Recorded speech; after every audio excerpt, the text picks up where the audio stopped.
When I walked into that wedding, the air froze. My father's eyes widened.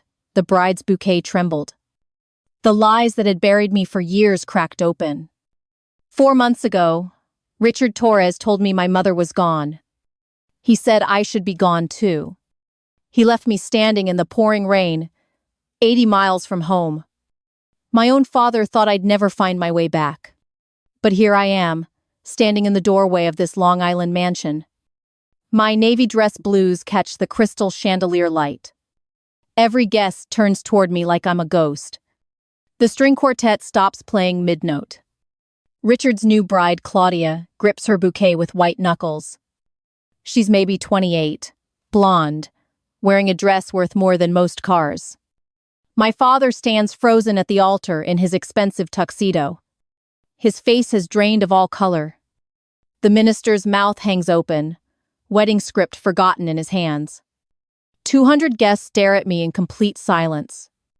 I take one step forward, my military boots echoing on marble floors. The sound cuts through the silence like a blade. Someone in the back row whispers my name. Elena Torres. The daughter who was supposed to disappear forever. I remember that night 4 months ago like it was yesterday.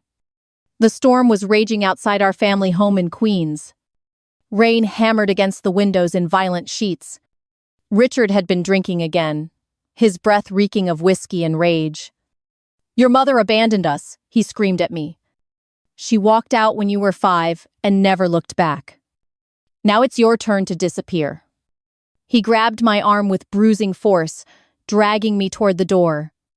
I was 19, fresh out of basic training, still believing in family. Still believing my father loved me somewhere beneath his anger. The rain soaked through my civilian clothes in seconds. He shoved me toward his pickup truck, keys jangling in his shaking hands. We drove for over an hour in complete silence.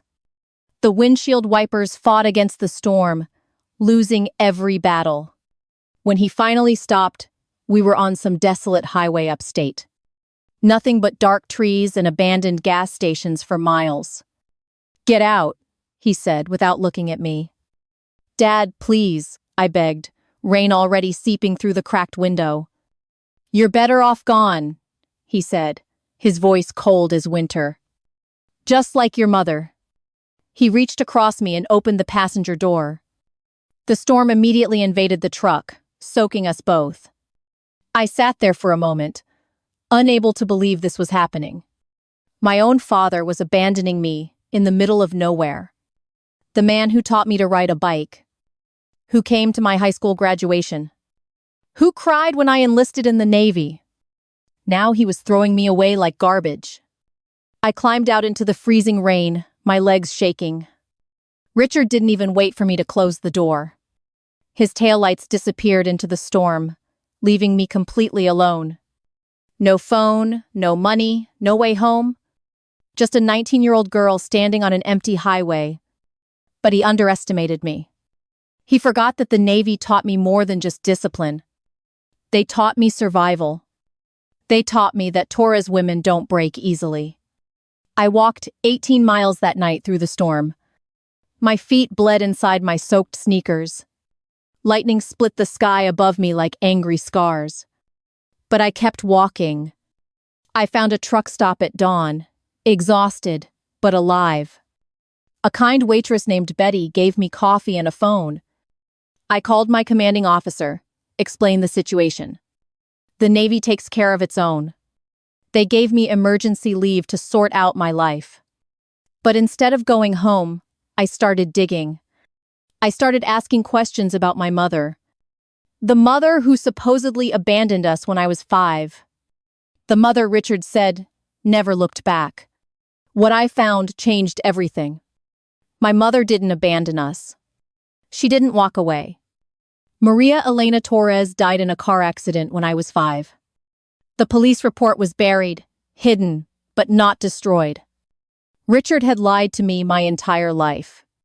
He let me believe my mother chose to leave me. He let me carry that wound for 14 years.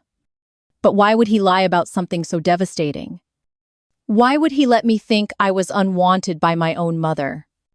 The answer came when I found the life insurance papers. $200,000 paid out to Richard Torres. Money he spent on gambling, drinking, and now apparently weddings. He erased my mother from my life to hide his shame. He erased me to hide his guilt. But Elena Torres refuses to stay erased. Now I'm standing in this mansion, watching him marry another woman. Claudia looks like she might faint in her designer wedding gown. The guests are whispering louder now, phones starting to appear. Someone in the third row recognizes my uniform, salutes respectfully. Richard finally finds his voice. "Elena," he says, his words shaking. "What are you doing here?" I smile, but there's no warmth in it. Just ice-cold determination. "I'm here for the truth, Dad. The truth about Mom. The truth you buried with your lies." His face goes from pale to completely white. Claudia looks between us, confusion replacing her earlier shock. The minister steps back, clearly uncomfortable with this family drama. But I'm not done yet. Not even close. This is just the beginning of my father's reckoning. The room holds its breath, waiting for what comes next. And what comes next will shatter everything Richard Torres built on lies. 4 months earlier, my phone rang at 2147 hours. I was aboard the USS Constellation, just finishing my watch duty. The ship rocked gently in San Diego Harbor, crew settling for night. Richard's name appeared on my phone screen, unexpected and urgent. "Elena," he said, his voice strained and breathless. "I need you to come home immediately. Something's happened. Something about your mother." My heart dropped into my stomach like a stone. "Dad, what's wrong?" I asked, stepping onto the ship's deck. The ocean breeze carried salt and diesel fumes across the water. "Just come home," he repeated, his words clipped and cold. "Take emergency leave if you have to. This can't wait." I caught the first flight out of San Diego that morning. 6 hours in cramped airline seats, mind racing with possibilities. Was my mother sick, injured, or worse? Richard had never called me about her before. They'd been separated for years, living completely different lives. The taxi dropped me at our Queens apartment at 1800 hours. Gray storm clouds gathered overhead like gathering vultures. Thunder rumbled in the distance, promising violence. Richard was waiting on the front steps, car keys in hand. His eyes were bloodshot, breath reeking of cheap whiskey. "Dad, what's going on?" I demanded, still in my travel clothes. "Get in the truck," he said, avoiding my gaze completely. "We need to drive somewhere private to talk." The first drops of rain splattered against the windshield. We drove in silence through Queens, then onto the Long Island Expressway. Traffic was light, most people avoiding the approaching storm. Richard's knuckles were white on the steering wheel. His jaw clenched and unclenched like he was chewing glass. I tried asking questions, but he ignored every single word. The storm intensified as we drove further from the city. Rain began hammering the truck's roof in violent bursts. Lightning cracked across the sky, illuminating Richard's haunted face. We'd been driving for over an hour when he finally spoke. "Your mother is gone," he said without warning. "Gone," I repeated, my voice barely audible over the storm. "What do you mean, gone?" "Dead," he said, the word cutting through rain like a blade. "She's been dead for years." "Years," I whispered, my world tilting sideways. "Dad, that's impossible. You told me she left us. You said she abandoned us when I was little." Richard pulled the truck onto a desolate exit ramp. Nothing but darkness, rain, and abandoned gas stations around us. The headlights carved weak tunnels through the downpour. "I lied," he said, parking under a flickering streetlight. "Your mother died when you were 5 years old. Car accident on the Cross Bronx Expressway. I told you she left because it was easier. Easier than watching you grieve for someone you barely remembered." My hands started shaking in my lap. 14 years of believing my mother chose to leave me. 14 years of wondering what I'd done wrong. 14 years of carrying abandonment like a weight. All of it built on lies. Dad, why are you telling me this now? Why tonight, in the middle of nowhere? Richard turned to look at me for the first time. His eyes were empty, hollow, like something had died inside. Because you should be gone too, he said quietly. The words hit me like a physical blow. What did you just say? You heard me, Elena. Your mother's gone. You should be gone too. He reached across me and opened the passenger door. Rain immediately flooded into the truck, soaking my legs. The storm roared like a living thing, hungry and violent. Get out, Richard said, his voice completely flat. Dad, you can't be serious. We're in the middle of nowhere. It's pouring rain. Get out of my truck, he repeated, louder this time. I don't want to see you again. Ever. I sat there for a moment, unable to process what was happening. This was my father, the man who raised me. The man who taught me to throw a baseball. Who helped with homework every night after elementary school. Now he was throwing me away like yesterday's newspaper. The rain was getting heavier, turning to sheets of water. I could barely see 5 feet beyond the truck's headlights. But Richard wasn't backing down. His face was stone, his decision apparently final. I climbed out into the freezing storm, legs already shaking. The rain soaked through my civilian clothes in seconds. My hair plastered against my face, vision blurred by water. Richard didn't even wait for me to close the door. He gunned the engine and peeled away into darkness. His taillights disappeared around a bend, leaving me completely alone. No phone, no wallet, no way to call for help. Just a 19-year-old sailor, standing on an empty highway. The storm raged around me like nature's fury unleashed. Lightning split the sky every few seconds, thunder following close behind. I started walking, boots heavy with rainwater and despair. Each step was a choice between survival and surrender. The highway stretched endlessly in both directions. No cars, no lights, no signs of human life. Just me and the storm and 80 miles of darkness. My Navy training kicked in after the first mile. Maintain steady pace, conserve energy, stay focused on survival. But my heart was breaking with every step. The sound of my boots on wet asphalt became a rhythm. Like the mournful bugle at military funerals. The soundtrack of loss, of isolation, of complete abandonment. I thought about my fallen comrades, sailors lost at sea. How their families grieved for heroes who died, serving others. Now I was grieving for the father I thought I knew. The man who just left me to die alone. But Elena Torres doesn't do easy. I kept walking through that storm. One step at a time toward an uncertain dawn. The moldy apartment in Queens smelled like broken dreams and old cigarettes. $42 a week for a room with peeling wallpaper and cockroaches. But it was mine, and Richard Torres couldn't take it away. The mattress sagged in the middle, springs poking through thin fabric. Water stains decorated the ceiling like abstract art nobody wanted. My few possessions fit in a single Navy duffel bag. 2 uniforms, civilian clothes, and a picture of my mother. The same picture I'd carried through basic training and deployment. Maria Elena Torres smiling on some long-ago beach day. Her eyes held warmth I'd never felt from my father. I found work at an all-night diner on Northern Boulevard. Graveyard shifts serving coffee to truckers and insomniacs. My manager, Betty, was 65 with painted red nails and kind eyes. She didn't ask questions about my past or why I needed cash. Just handed me an apron and showed me how to work the register.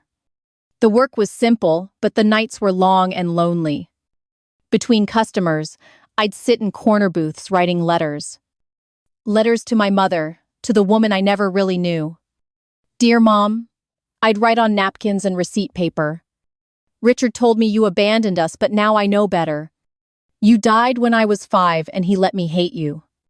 He let me believe I wasn't worth staying for. But Maya Johnson changed everything when she walked through that door. She strutted in at 0300 hours wearing combat boots and attitude. Short, muscular, with intricate braids and a sailor's swagger. I recognized the walk immediately, the way she scanned the room. Military training never really leaves your bones. You look like you've seen some serious weather, sailor, she said. I looked up from my letter, surprised by her directness. Maya Johnson, she said, extending a calloused hand. Navy engineering, 2 tours in the Persian Gulf. Elena Torres, I replied, shaking her firm grip. Operations specialist, USS Constellation. Maya slid into the booth across from me uninvited. Her eyes were sharp, intelligent, missing nothing. Writing love letters at 3 in the morning, she observed. Must be some guy to keep you up this late. She's dead, I said simply, folding the napkin carefully. My mother died when I was 5 years old. Maya's expression softened immediately, military bravado disappearing. That's rough, kid. Losing a parent that young leaves permanent scars. It's not that, I said, my voice getting harder. My father lied to me about it for 14 years. Told me she abandoned us instead of admitting she died. Then he abandoned me too, left me on some highway upstate. Maya whistled low, shaking her head in disbelief. Your old man sounds like a real piece of work. Where are you staying now? That Roach Motel on Astoria Boulevard, I admitted. Maya laughed, but not meanly. Girl, I've seen prison cells with better accommodations. You need better than that dump if you're planning revenge. I'm not planning revenge, I said, though we both knew better. I'm planning survival. Maya became my anchor in those dark months. She'd show up at the diner every few nights. Sometimes she'd order coffee and pie, staying until my shift ended. Other times she'd just sit, keeping me company through the loneliness. Maya worked construction during the day, building Manhattan skyscrapers. Her hands were rough from steel and concrete. But her heart was soft in ways that surprised me. She never pushed for details about my family situation. Just listened when I needed to talk, stayed quiet when I didn't. One night in February, she found me crying over another letter. The tears were freezing on my cheeks in the unheated diner. Bad night, she observed, sliding into her usual booth. Every night's a bad night lately, I said, wiping my eyes. I keep thinking about what he said. That I should be gone too, just like my mother. Maya's face hardened, jaw setting like steel. Family isn't always blood, girl, she said firmly. Sometimes it's who's willing to stand in the rain with you. Your biological father failed that test spectacularly. But that doesn't define your worth as a human being. She was right, but the pain still felt like broken glass. Maya started bringing me military surplus gear from her storage unit. Better boots, a warmer jacket, protein bars from her deployment days. She also brought news from her network of veteran friends. Apparently, Richard Torres was making quite the social splash. Engagement announcements in the Long Island Society pages. Wedding plans at some fancy mansion in the Hamptons. His bride-to-be was 28-year-old Claudia Richardson. Daughter of a real estate mogul, inherited money and connections. The kind of woman who'd never worked a day in her life. Maya showed me the newspaper clippings with obvious disgust. Look at this garbage, she said, spreading papers across the table. Your father's living it up while you're eating ramen noodles. Planning some fairy tale wedding like he doesn't have a daughter. I studied the engagement photos with growing anger. Richard looked happy, healthier than I'd seen him in years. Clean-shaven, expensive suit, arm around his young fiancée.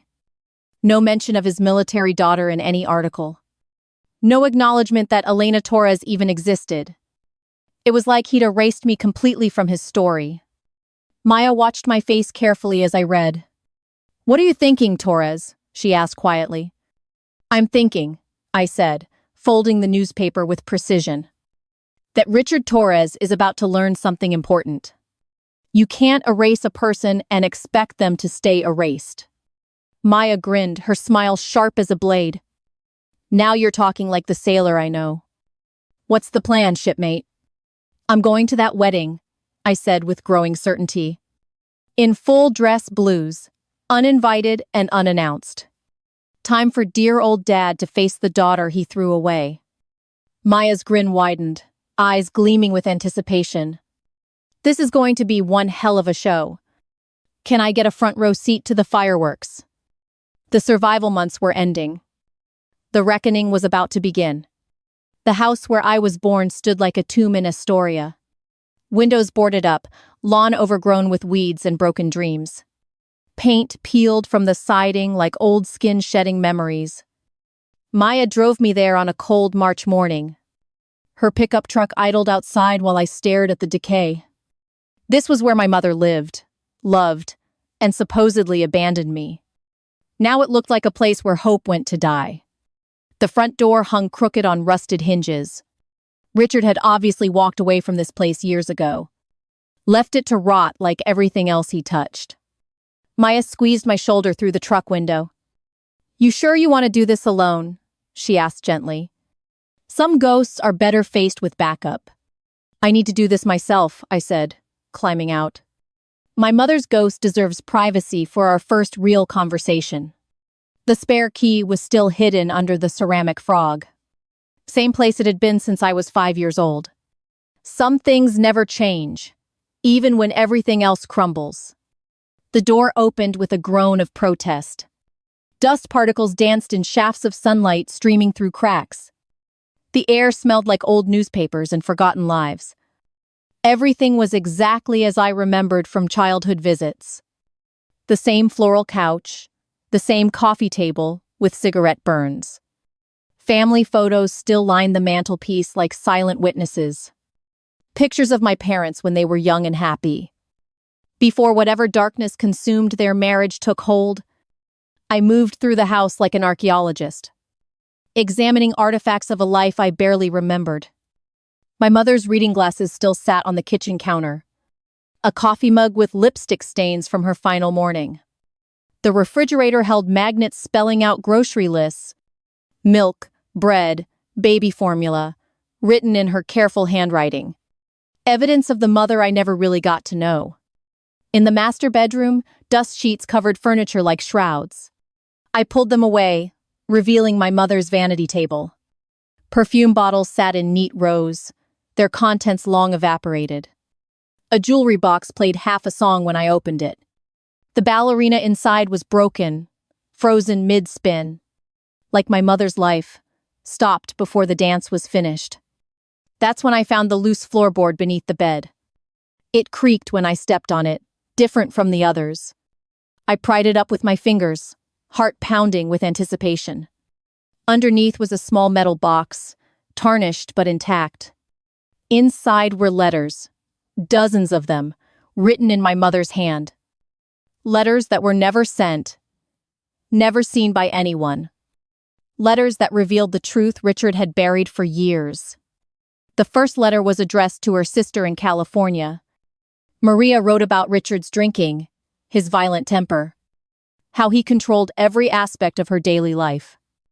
The grocery money, the car keys, even her phone calls. She was planning to leave him, to take me somewhere safe. But she needed time to save money without him knowing. Another letter was addressed to a women's shelter in Manhattan. My mother was asking about emergency housing for abused wives. She described feeling trapped, afraid for her safety. Afraid for mine too, if Richard's anger ever turned my way. The words hit me like physical blows to the chest. My mother hadn't abandoned me. She'd been trying to save me. A third letter was addressed to me directly. To my precious Elena, it began in her flowing script. If you are reading this, something has happened to me. I want you to know that everything I did was for you. Your father is a dangerous man when he drinks. I've been hiding money, planning our escape to somewhere safe. But if I don't survive to take you myself, remember this. You are stronger than his anger, braver than his threats. Fight for your life, not his shadow. Never let anyone tell you that you don't deserve love. The letter was dated 3 days before the car accident. 3 days before Maria Elena Torres died on the Cross Bronx Expressway. 3 days before Richard's lies began shaping my entire childhood. I sat on the dusty bedroom floor, letters scattered around me. Tears mixing with 15 years of accumulated dust and grief. My mother hadn't chosen to leave me. She died trying to save me from the man who raised me. The man who later abandoned me on that dark highway. Richard knew these letters existed. He deliberately left them here, evidence of his crimes. Evidence that my mother feared him, planned to escape him. Maybe the car accident wasn't as random as police reports suggested. Maybe Richard had found out about her escape plans. Maybe Maria Elena Torres was silenced before she could run. I couldn't prove murder, but I could prove lies. Years of lies about abandonment, about my mother's character, about why she supposedly walked away from her daughter. Richard had stolen my mother's story and twisted it into shame. Made me carry guilt that should have been his burden. But now I knew the truth. My mother was a fighter, not a deserter. She'd loved me enough to risk everything for my safety.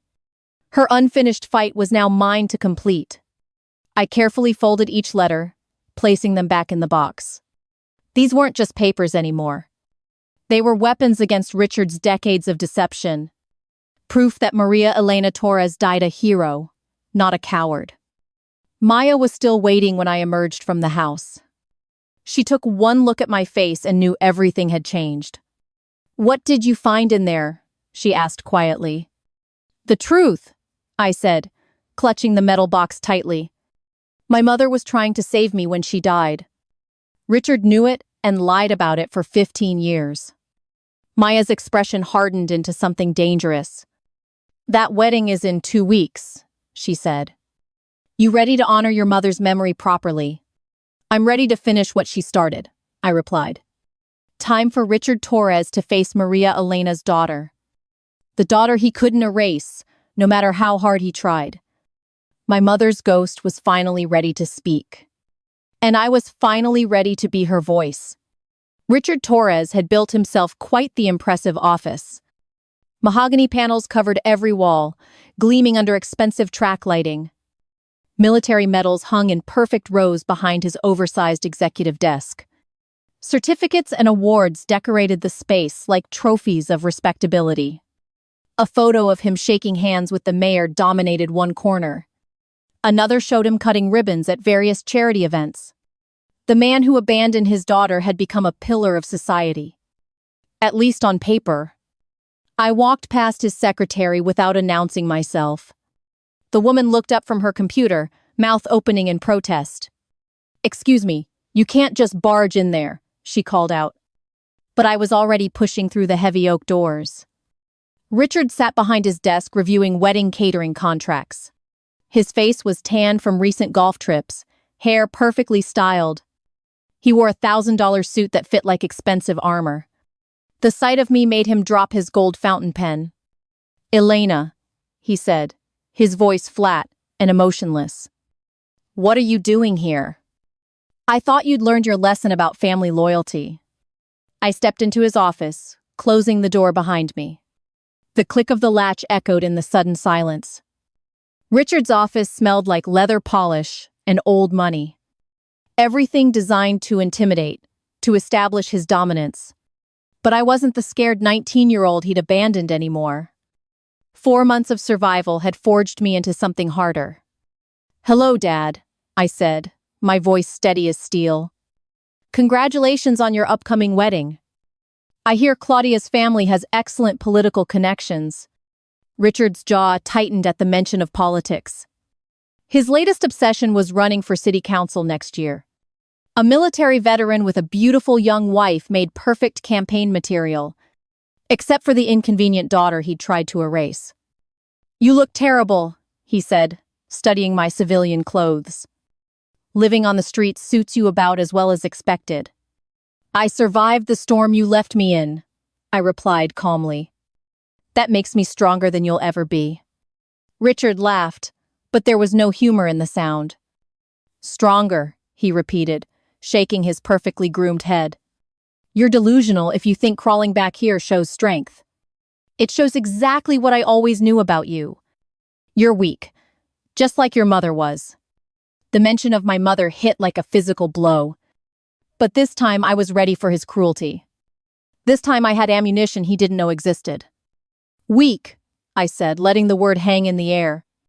Is that what you called Mom when she planned to leave you? Richard's face went completely white in an instant. His confident expression cracked like breaking glass. What did you just say? He whispered. You heard me, I said, stepping closer to his desk. I found her letters, Dad. The ones she hid under the floorboards in your old house. Letters to women's shelters. To her sister in California. Letters describing your drinking, your violence, your control. Richard's hands started shaking on the desk surface. Sweat beaded on his forehead despite the air conditioning. Those letters don't exist, he said, but his voice wavered. You're making up stories to get attention. Trying to sabotage my wedding with lies and manipulation.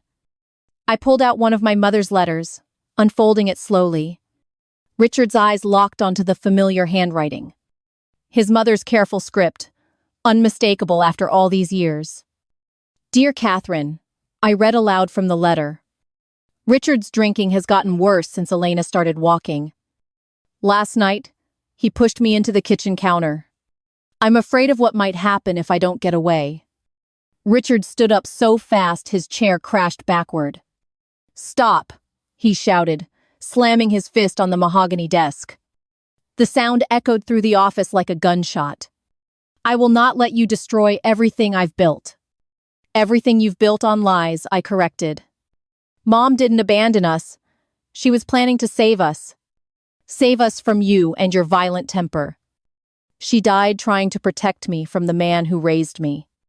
Richard's face was red now, veins bulging in his neck. She was weak, he screamed, spittle flying from his lips. Weak and pathetic and couldn't handle being a real wife. And so are you. That's where you're wrong, I said, my voice like steel. Mom was strong enough to plan an escape from your abuse. Strong enough to put her daughter's safety before her own comfort. I'm strong enough to survive being abandoned by my father. Strong enough to come back here and face you. Richard moved around his desk toward me, fists clenched.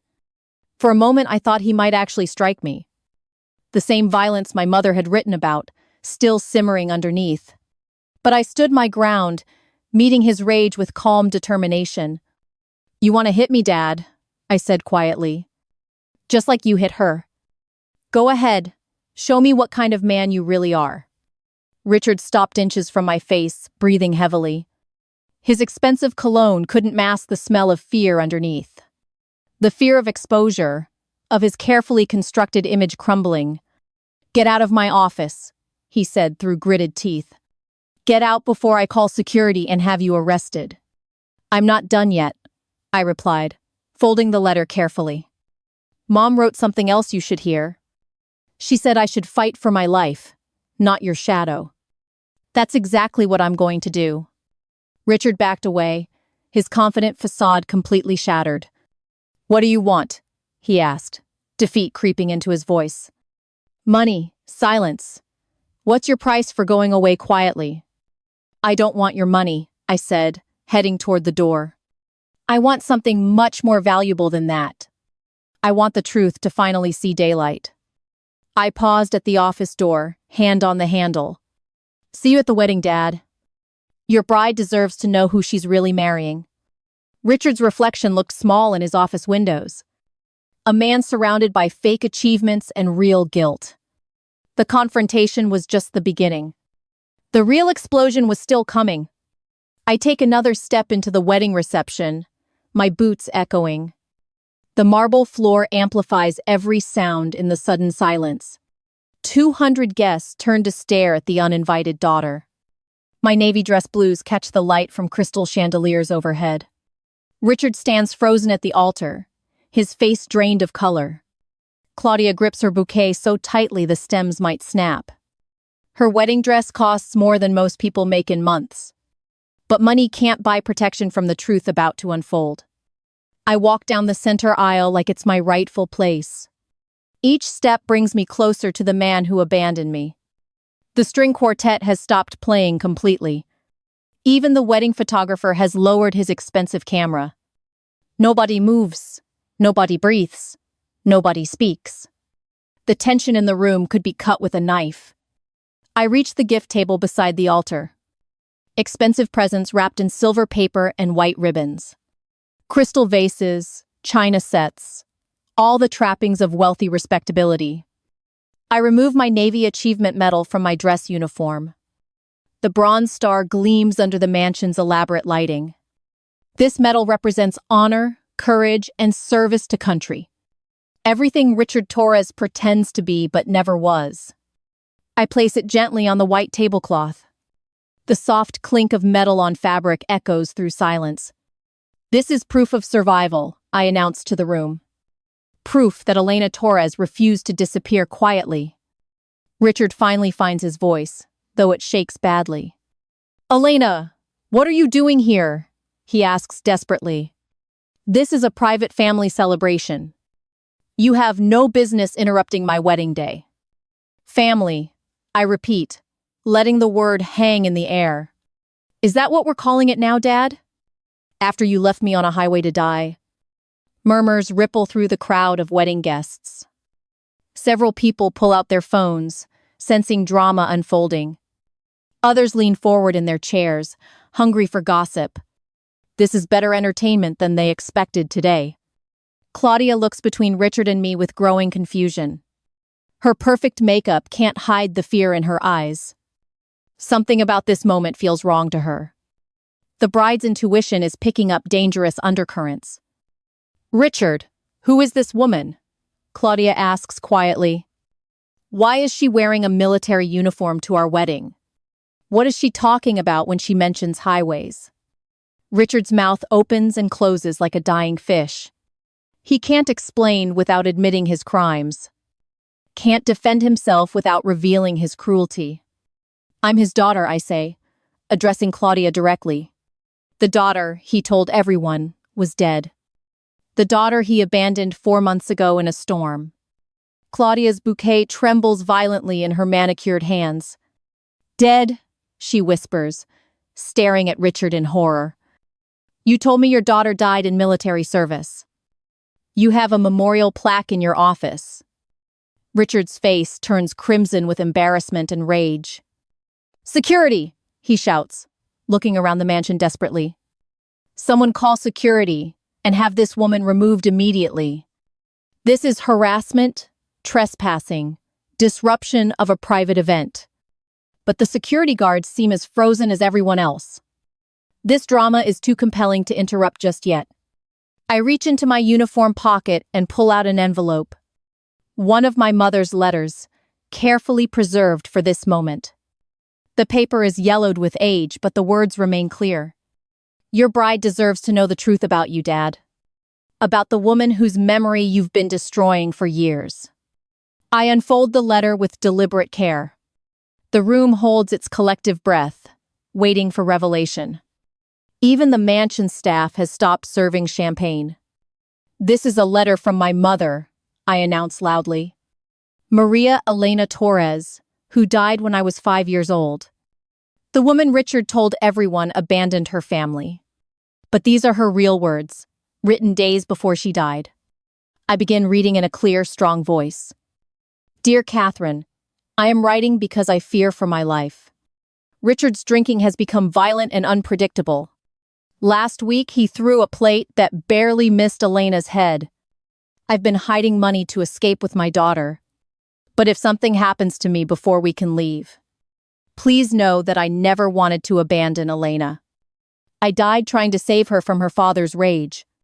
The wedding guests gasp audibly at the revelation. Several women cover their mouths in shock and horror. Men shift uncomfortably in their expensive suits. Claudia's face has gone completely white beneath her makeup. The bouquet falls from her nerveless fingers to the floor. White roses scatter across the marble like fallen tears. "Richard, is this true?" she asks in a broken whisper. "Did you lie to me about your daughter's death? Did you lie about your first wife abandoning you?" Richard's carefully constructed world is crumbling in real time. Years of lies and manipulation exposed before his peers. The political connections, the business relationships, all threatened. His reputation dissolving like sugar in rain. I continue reading from my mother's letter. She wrote about hiding bruises from neighbors and friends, about planning escape routes when Richard came home drunk, about loving her daughter enough to risk everything. The room is completely silent except for my voice. Even the kitchen staff has emerged to listen. This isn't just a wedding disruption anymore. It's a reckoning 15 years in the making. I fold the letter and look directly at Claudia. My mother died trying to protect me from him. He let me believe she abandoned me instead. Then he abandoned me too when I became inconvenient. Claudia stares at Richard like she's seeing him clearly.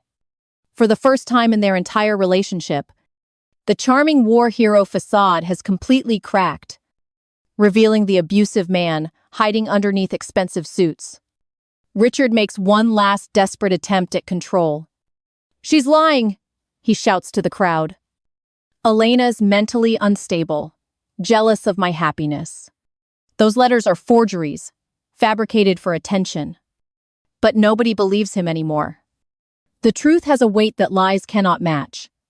My mother's voice echoes through this mansion, speaking from beyond the grave about Richard's crimes.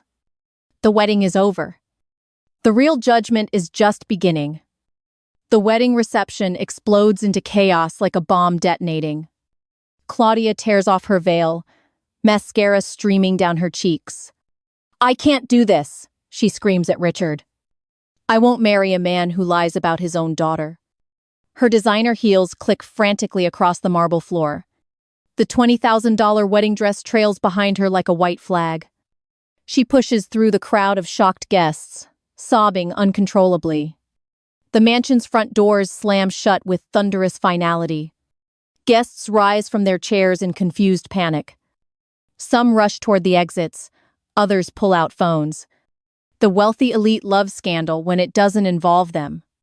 But they flee quickly when it threatens their own reputations. Camera flashes start popping throughout the reception hall. A reporter from the Long Island Herald was covering society events. Now she's documenting the spectacular collapse of Richard Torres, the war hero turned abusive father, exposed at his own wedding. Richard stands abandoned at the altar, his tuxedo wrinkled. Sweat stains darken his expensive shirt despite the air conditioning.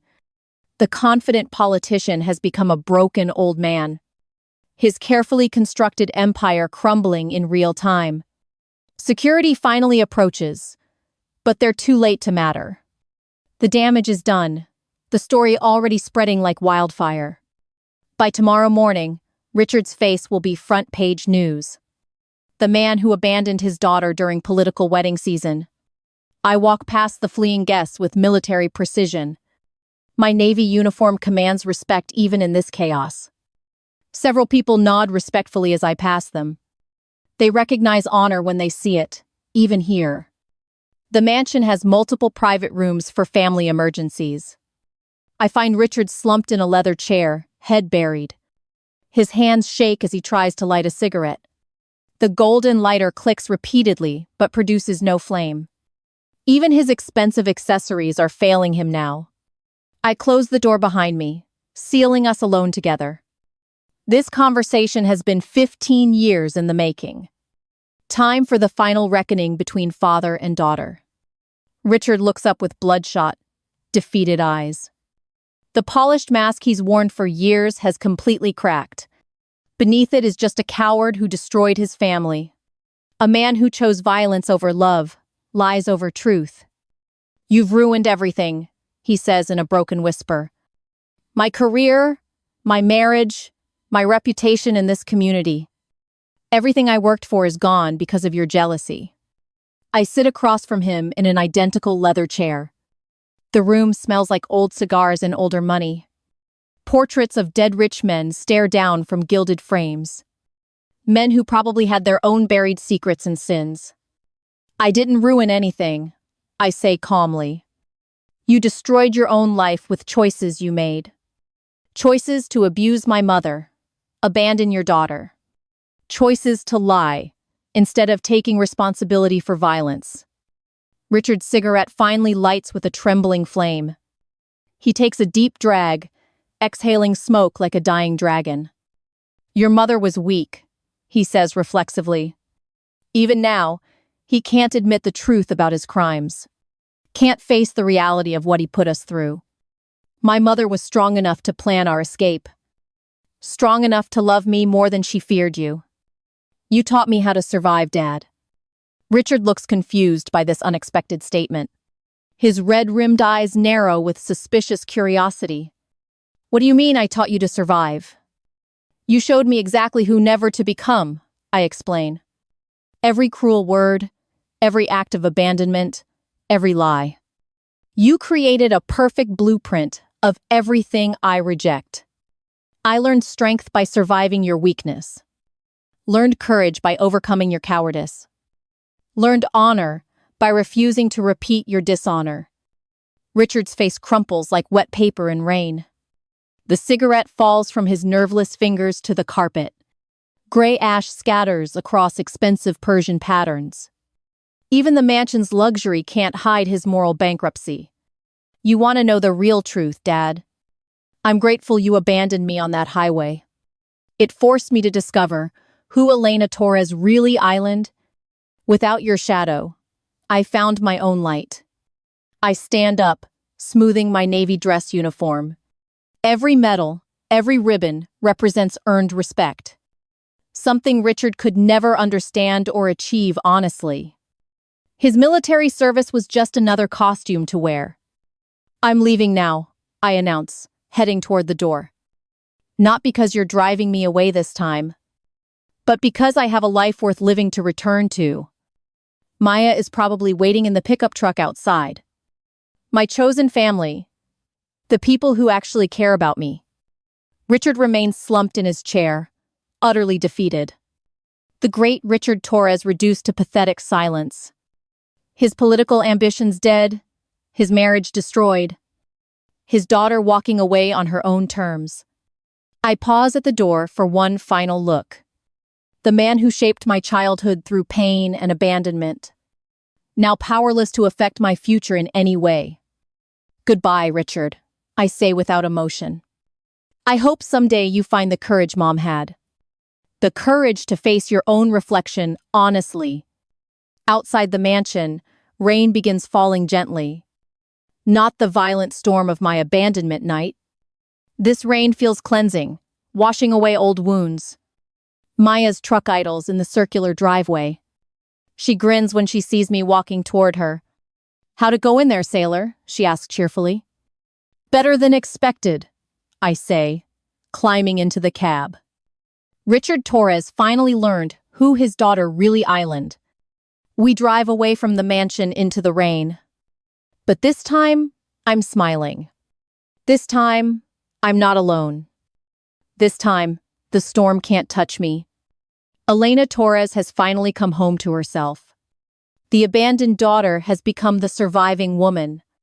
And that makes all the difference in the world. The next morning brings sunshine through Maya's kitchen window. Golden light streams across her small apartment in Queens. Coffee percolates on the stove, filling the air with warmth. Maya hums while scrambling eggs, her movements relaxed and content. I sit at her wooden table, still processing yesterday's events. The newspaper headlines scream about Richard Torres's wedding disaster. Society pages that once celebrated him now dissect his downfall. But I feel surprisingly peaceful, despite the media storm. Maya slides a plate of eggs and toast in front of me. She's added hot sauce, remembering how I like my breakfast. The small gesture means more than expensive wedding gifts ever could. Real family pays attention to details that matter. Eat up, sailor, she says with a grin. Today's the first day of your new life. No more looking backward at what Richard Torres stole. Time to focus on what Elena Torres can build. We eat in comfortable silence for a few minutes. The eggs taste better than any meal I've had recently. Food shared with chosen family always tastes like home. Maya finally breaks the silence with curiosity in her voice. So what's the plan now? She asks gently. You faced down your demons and won the battle. What does victory look like for the rest of your life? I've been thinking about that all night, I admit. The Navy gave me discipline, structure, and survival skills. But I want to do something that honors my mother's memory. Something that helps other women escape dangerous situations. Maya nods approvingly, understanding immediately where I'm heading. Social work, she suggests, reading my thoughts perfectly. You could counsel women fleeing abusive relationships. Help them navigate the system that failed your mother. Exactly, I say, feeling excitement building in my chest. I've already researched graduate programs in the area. Columbia has an excellent social work master's degree. I can use my military benefits to pay for education. Maya raises her coffee mug in a mock toast. To Elena Torres, future protector of women everywhere. Your mother would be proud of who you've become. We clink mugs together, sealing this new chapter officially. The sound echoes through her kitchen like a bell. After breakfast, we drive to Columbia University's campus. The admissions office is bustling with hopeful students. Young people planning futures filled with purpose and meaning. I collect application materials for their social work program. The forms ask about personal motivation for choosing this field. I think about my mother's hidden letters. About women trapped in situations they can't escape alone. About being the voice that helps them find freedom. Maya waits patiently while I speak with academic advisors. She doesn't rush me or suggest shortcuts. Just provides steady support while I plan my future. The kind of support Richard never offered during childhood. That afternoon, we return to her apartment. Maya pulls out her guitar, an old acoustic with worn strings. She starts playing songs from our Navy days. Melodies that carried us through long deployments overseas. I join in, my voice rusty but growing stronger. We sing about distant shores and faithful friends. About finding home in unexpected places. About sisterhood forged in military service. The music fills her small apartment with joy. Laughter punctuates the songs when we forget lyrics. But the emotion behind every note rings true. This is what family sounds like when it's real. Evening arrives with soft purple light through windows.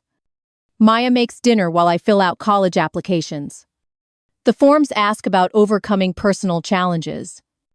I write about abandonment, survival, and discovering inner strength. About learning that blood doesn't define family bonds. About choosing love over bitterness despite deep wounds. The words flow easily across application pages. My story has weight now, purpose beyond personal pain. Maya reads over my essays with careful attention. Her feedback is honest but always encouraging.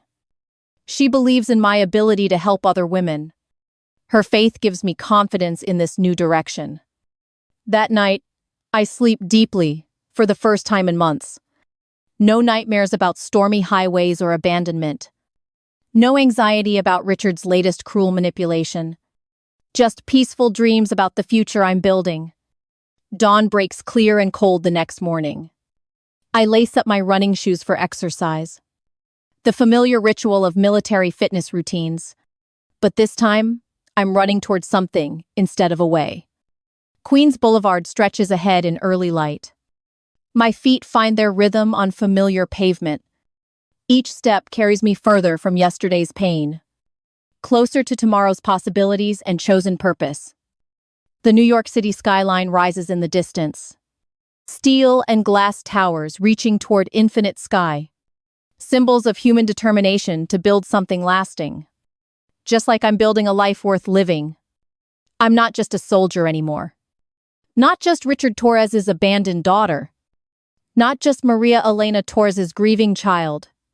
I'm Elena Torres, a woman reborn through her own choices. I thought family was something you're born into. Turns out, it's something you choose with careful intention. And this time I'm choosing myself. Choosing strength over victimhood, hope over bitterness. Choosing Maya's loyalty over Richard's cruelty. Choosing my mother's fighting spirit over his weakness. The morning sun climbs higher, warming my face. I run faster, feeling powerful in my own body. Every muscle remembers military training and discipline. But now it serves dreams I've chosen for myself. Behind me, Richard Torres faces the consequences alone.